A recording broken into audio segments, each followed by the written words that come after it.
Bagong laya po kayo, sir, sa Muntinlupa? Joke lang, JJ. Oh, sa labas ka na ngayon, ha? Sa labas na ako. Okay. Sa Muntinlupa, sa labas.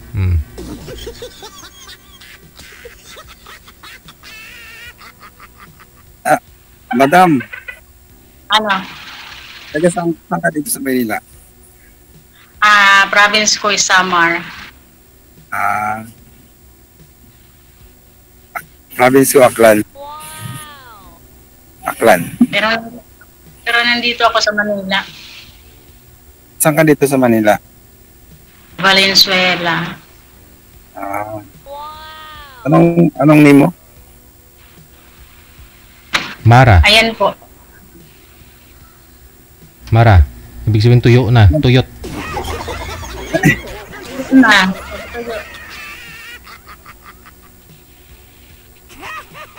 Ilang taon ka na, madam? 45. Bata pa? Ikaw, sir. Sir, ilan anak niyo? Dalawa, lalaki. College, dalawang college. Ako wala na nag-aaral puro na may trabaho. Anong trabaho mo noon? Ngayon, Noon. ano ko, personal driver. Pero kampanya ako. Sa Makati.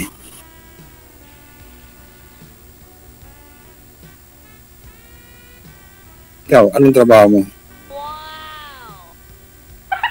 Palamunin. Maganda yan, sa PAL ka pala nagtatrabaho eh. Palamunin ng mga anak. Nasa PAL ka pala. Oo. Kapal. Palamunin. Anong pakay mo dito? Sumali ka? Naghahanap ng swerte. Mamalasing ka. Walang magagawa kung mamalasin. Ganun talaga ang buhay. Joke lang. Pag minalas, di wala. Matulog na lang hanggang sa tumanda. Hiwalay, Wala namang, hiwalay lang po ba wala kayo, ma'am? Hiwalay sa asawa? Opo, Ilan ang wala anak akong mo? kasal. ilan ang anak mo, madam? Tatlo, puro na may trabaho. Nasana yung mo asawa? Bata pa. Tawag mo ng angkatin yun. Tinatanong So ko wala lang. na, matagal. Matagal ang patay. Hindi ko na alam. Ay, wag hindi oh. 17 years. Matagal na.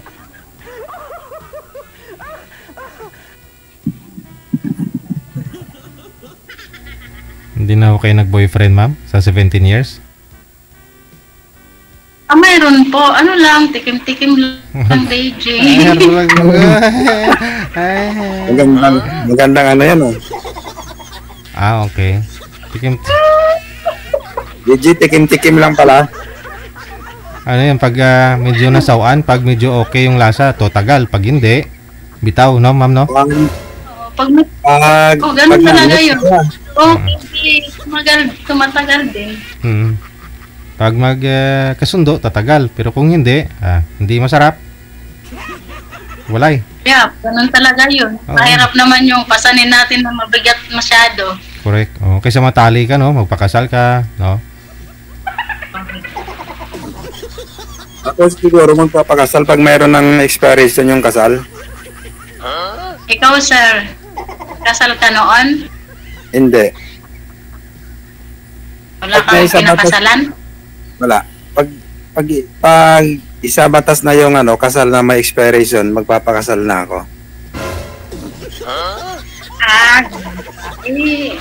Antayin mo na lang hanggang hanggang on the way ka na sa heaven. Grabe ka, matagal pa. Even ka agad. Mahal ako ni Lord.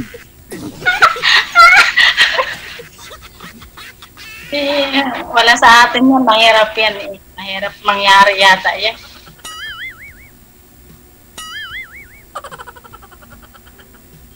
Nakailang, Mahaba pa ang buhay ko. nakailang tikim ka, ma'am, sa 17 years, ma'am? Mga, Ano na, sir? mga ilan yung natikman mo sa 17 years?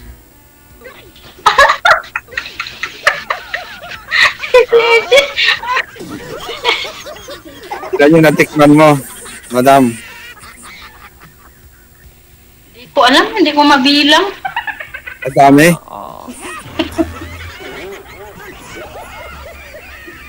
Oo, kasi may bang si ma'am eh. Okay? Ganyan talaga, basta may bangs. Yun lang. Ano, dagdag points lang yung DJ, dagdag points. Hmm.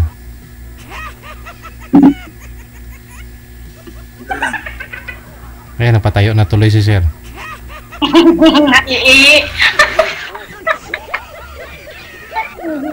Naihi na siya nung marinig na ano.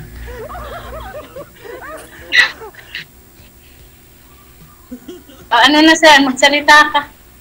Ah.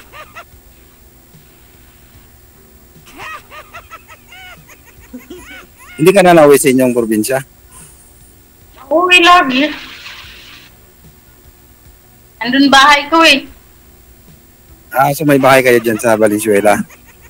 Hindi, nung upahan lang anak ko, nung upahan lang sila. Tapos, dito ako muna. Nung nagkasakit anak ko, pumunta ko dito. Dito ako muna. Pero ang bahay kong sarili nandun sa probinsya.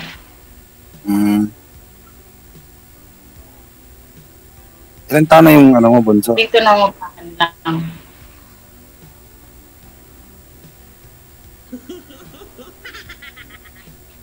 Madam, ilan taon na yung bunso mo? 21. Kasing edad lang nung ano ko, panganay. Hmm. Bata pa po ako 21 din yung panganay ko. 32 na kasi. Ano na kasi ako nag-ano eh. 32 yata. Ako hindi. High school pa lang ako eh.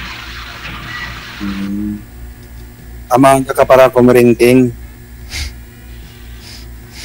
Maringking. Ilang yun dahil sa malaki ng mga anak ko rin. Oo. Pahinga na kaagad, no? Mas maganda ngayon, may bata ka pa. Parang magkapatid na lang kayo ng mga anak mo. At least na-enjoy ka na lang. Tikim na lang. Tapos, sila na lang. tikim mo lang video. Hmm. Kaya kung gawain ko ngayon, ano na lang, laro-laro, tikim-tikim, ganon. Ay, abaw. Harap yun, tikim lang. Hindi po kayo nagtatrabaho, ma'am? Tikim-tikim lang? Meron sa probinsya ko, DJ, meron akong tindahan. Ah.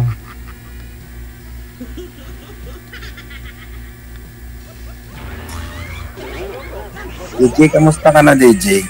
Okay lang ho, sir. Gwapo pa rin. Excuse me.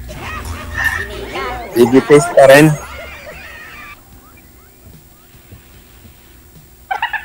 Ikaw po, ma'am, kamusta ho kayo nang nakausap niyo po dati? Ano, DJ, alam mo, biniro ko lang siya. Nag-chat-chat kami noon, matagal na. Yung pagka-umaga, biniro ko lang siya na na sabi ko sa kanya na, hala, bakit ang pangit mo? Hala, DJ,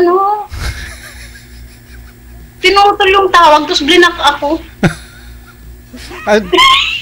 Anong biro? Biniro mo nang?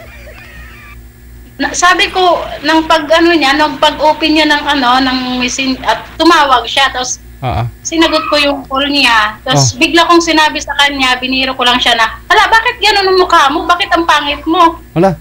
Ano po? Sabi ko, bakit po ba nung pagtawag niya, ano nangyari? Bagong gising? Ano? sabi ko, oo, bagong gising yata siya, tapos biniro ko ng, bakit gano'n mukha mo? Bakit ang pangit mo? Kaya nga may kasabihan tayo, madam, magbiro ka lang sa lasing, wag lang sa bagong gising eh. Oo. Seryosuhin talaga yun. Nagalit siya. Block na kayo, ma'am. Ngayon ko lang. Ano, DJ? Na-block na kayo. Oo, hindi ko rin siya pinabayaan ko rin siya. Nakailang sali ka na dito, madam? Pangalawa. 3 years ago na yun, matagal na yun. 2022 yata yun eh. Or at, no, 2021, March yata yun, mga March. Ako first time ko pa lang.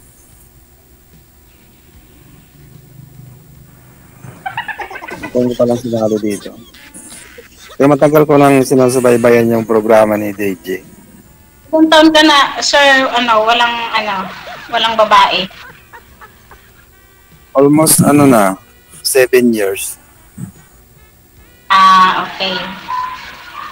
Tagalog ka talaga, taga rito ka talaga sa Manila. Hindi, nag-Aklan ako, Kalibo. Ay, oo nga pala. Oo nga pala, sinabi mo na. Okay.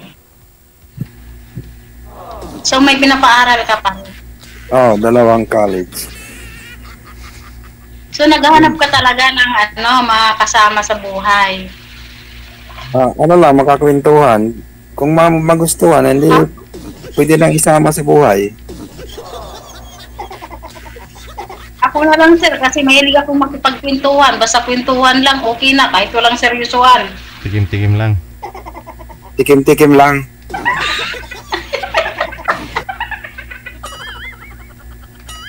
Hindi, basta tikim-tikim lang.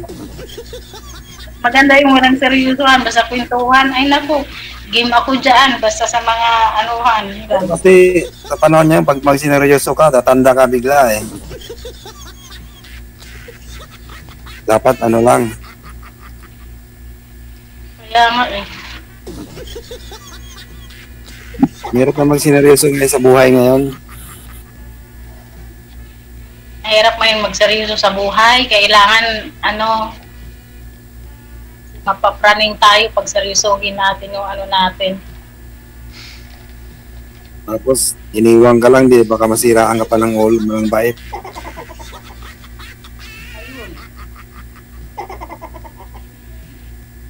May Yung mahirap.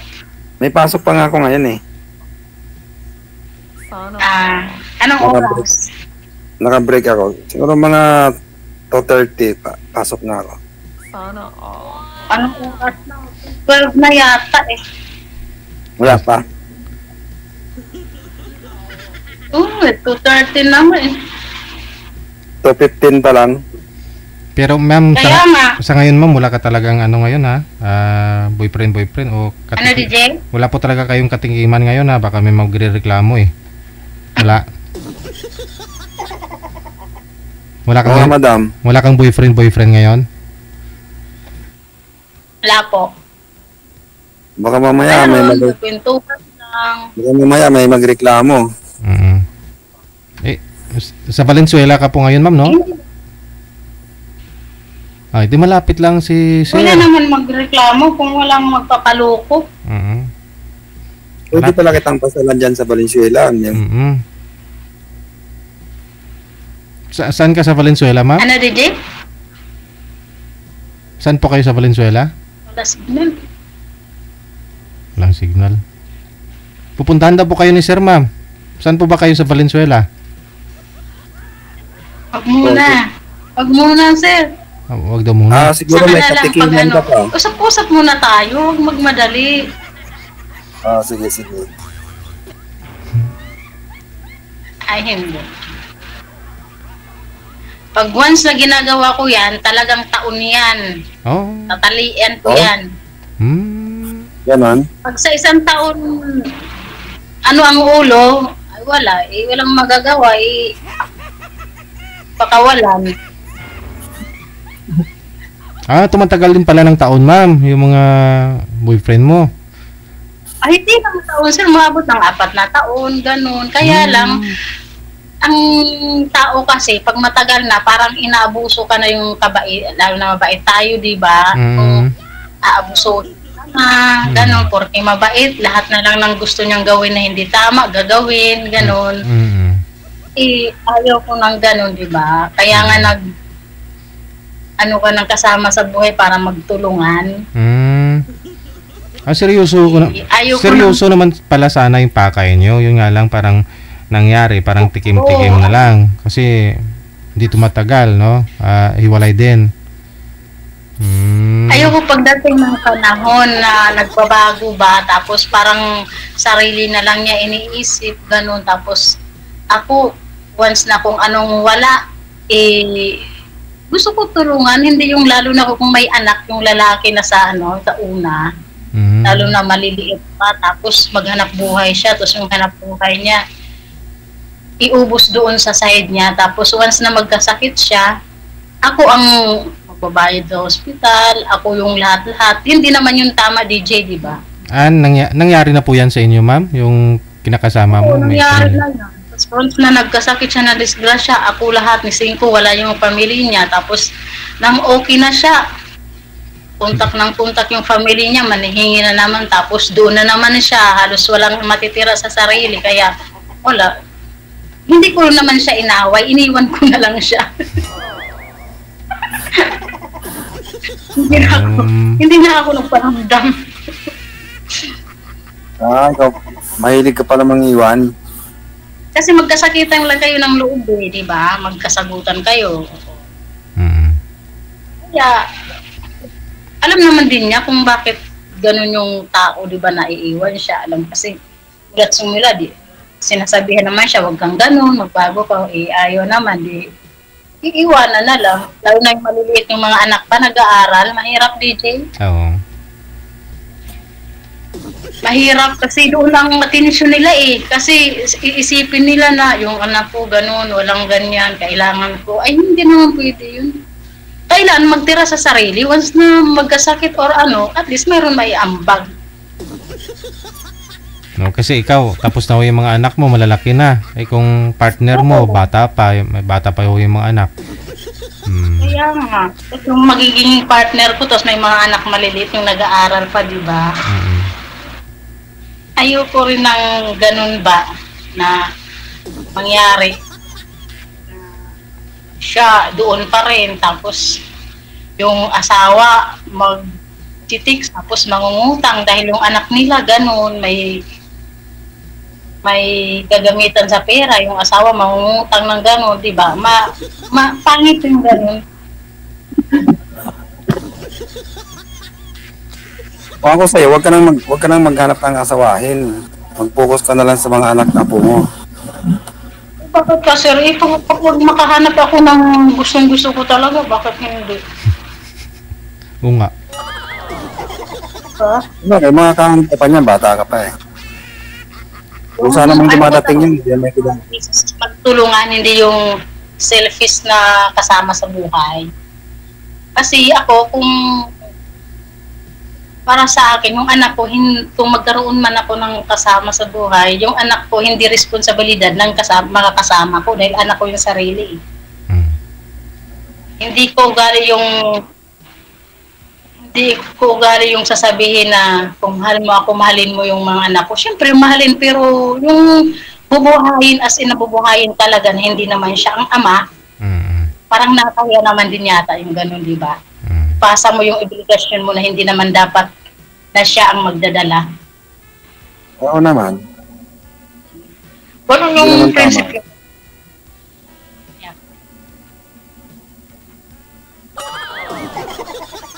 Kaya naghanap talaga ako ng walang barrier o walang obligasyon. Yung mag-enjoy na lang kaming dalawa, ganun. Mas masarap yun. Ilan pa ho yung nag-aaral, sir, sa mga anak ninyo? Sorry, DJ? Ilan pa ho yung nag-aaral sa mga anak mo? Ang anak ko, kung ilan? Dalawa. Dalawa pa. Isang this coming 4th year at saka 3rd year.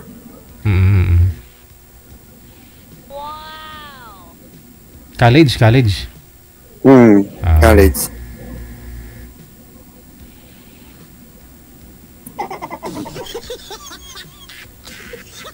Dito lang sa STI. Yung anak ko kasi dyan na nag-aaral noon sa nag-aaral noon sa Fatima. Diyan sa Valenzuela, ma'am. Valenzuela. International. Sa Fatima College. Opo, International Culinary. Okay. Malapit sa SM?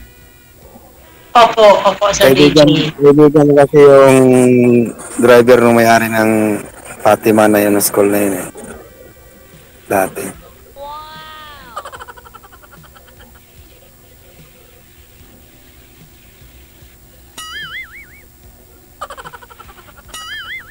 Kami kasalang pa, Sir DJ. Pero siyempre, kausap yung hanap niyo, ba't di kayo mag-usap?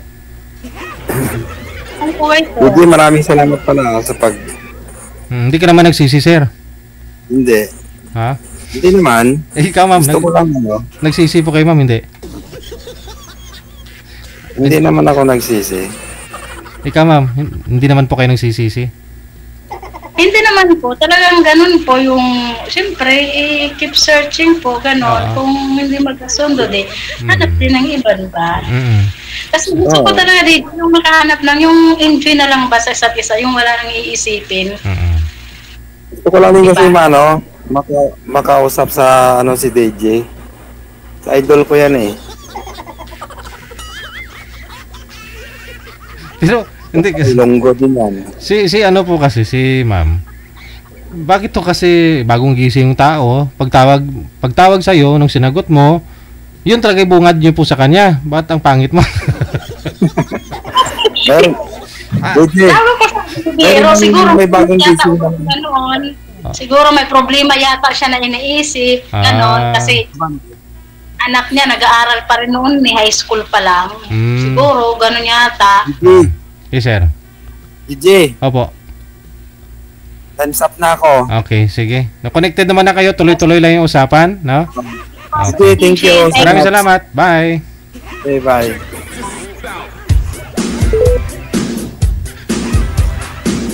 Doon mo makikita kasi, no, yung mukha ng isang tao, kung anong klaseng mukha niya, pagising talaga. Yun bang bagong bangon, bagong bagong gising, no, wala pang hilamos, walang mumogo, walang toothbrush, walang ligo.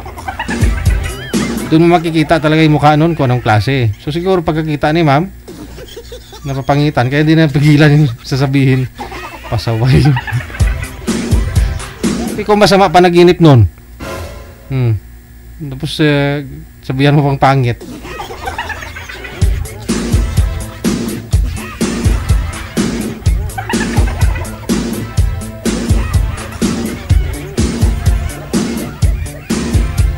Oras natin, 23 minutes after.